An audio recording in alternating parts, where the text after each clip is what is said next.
شام بخیر دوستان عزیز، خداوند حفظتان کنه. عید سعید مبارک.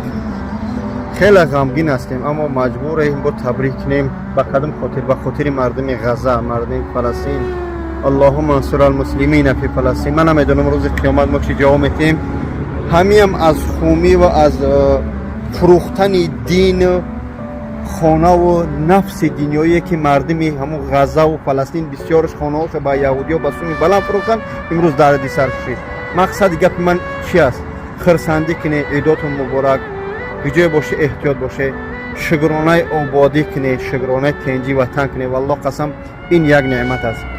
اما خواهرای ما را ببین چی کار میکنن این بدبختان یهود. خدا هدایت میکنه. در حق اقلا در همین عید در حق مردم فلسطین دعا کنید، در نمازاتون، در نماز عید، در صبح، در شام. خدا نگهدار. السلام علیکم.